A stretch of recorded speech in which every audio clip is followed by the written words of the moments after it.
What would be most useful for you in this conversation today? To really just kind of like go through my addendum and like make sure it doesn't sound like pity or like I don't exactly know what they're looking for either.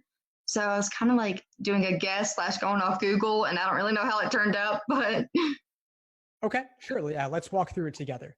So it looks like you've got two parts here. You have one part discussing your GPA, then one part discussing multiple LSAT takes. yes. So to me, those are two separate addenda because they're two different Okay. topics. Yeah.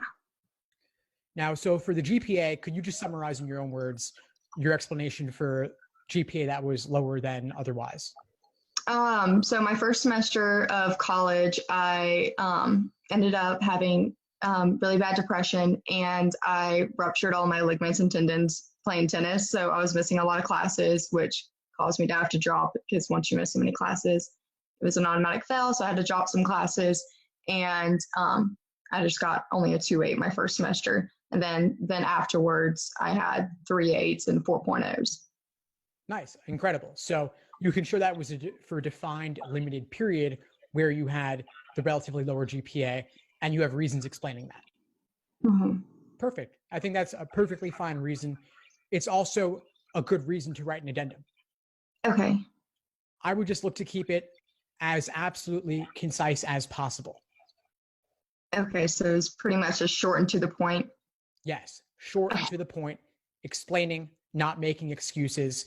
I don't think that you're running into the risk of having a pity party on this. I think it's very matter of fact here. Okay. I would be cautious talking about depression though, because they might be concerned, what if it happens again? Yeah. Yeah. See, okay. So that's another one of my things too, is I also have like 2 different learning disabilities or whatever. So I get extra time on the LSAT, but I don't ever know to like bring those up because like some people see it as like, oh, whoa, that I can't do my work or like I'm not gonna be able to handle the stress of law school because of it.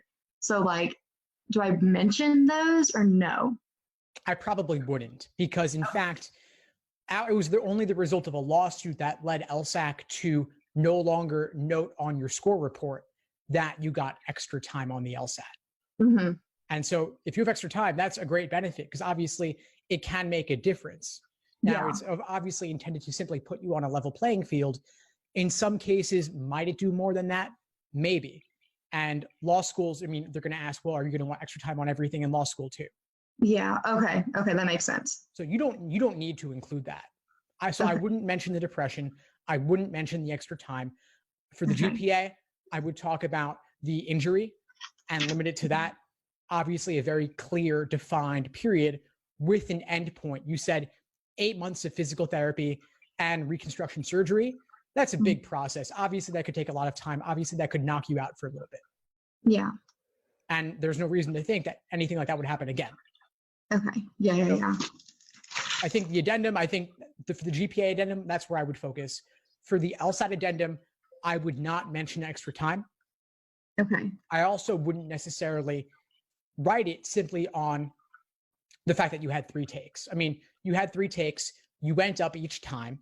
To me, that doesn't really seem to warrant an addendum on its own. Okay. So maybe not even write an addendum for my LSAT then? If you were to write one on your LSAT, what I might focus on instead is, let's say you mentioned your ACT was a struggle and it was lower, you scored lower on the ACT than your GPA potential would reflect, right? Mm-hmm. So that suggests that for you, standardized tests are not the best predictor of future academic performance. Okay. So if you could say, I don't know the ACT scores, but let's say your ACT was below the median or the 60th percentile, but your GPA is not 85th percentile, let's say, or 90th percentile. Okay. Those are not equivalent. They don't correlate well. And so if you can attach your ACT score or at least mention it and say, my ACT did not reflect my ability. The actual score, because I made a 26 on my ACT. So should I mention like that score specifically? So 26, it's out of what, like 42, something like that? 36, I think. 36. Okay. Mm-hmm. So then that would suggest that you scored above average, but still not as good as your GPA would reflect, right? Yeah. So I don't know the exact ACT percentiles. I might look into that a little bit, but if it's enough of a difference, that might warrant an addendum. But what was your LSAT in the end? My past LSATs have been a 147, 149, and then a 151, but I didn't have my extra time, and I have it now, and I scored like 159, 160 on all my practice tests. So the extra time has helped a lot. Are you planning to retake the LSAT? Yes, I take it this Monday. Okay, so if you retake the LSAT and your LSAT retake ends up being 160 or so, Mm-hmm. then that's great. And I don't think any addendum is necessary. Okay. Yeah, there's going to be a really big jump, but okay. Yeah, so I didn't know that you were still planning to retake. That says to me that you're taking it overall 4 times in the end, right? Mm-hmm. But as for the reasons for the lower score, it's basically just that you didn't have the extra time previously. There's not really any other major factor. Yeah, no, not really. Then it was pretty much, I took it the first time because a teacher told me to take it to get like the stress and like jiggles out. And then I was like, oh, okay. Well, so I took it kind of like blindsided. And then I rushed to take the June one because I didn't want to do digital. And then July, they offered the free, like pretty much look at your score and you can cancel it. So that's kind of the reasons why I took them where they were, but they weren't, I wasn't ready for them when I took them. Right. Understood. Well, they're all different reasons though. And I don't think any of those is significant enough to warrant an explanation of sorts. I mean, especially with July, so many people took July because it. Yeah. Of course you would. I'd pay $200 every time if I could see my score and cancel it. Yeah. Yeah. So in this case, based on what you've said, I would focus just on the GPA addendum. Okay.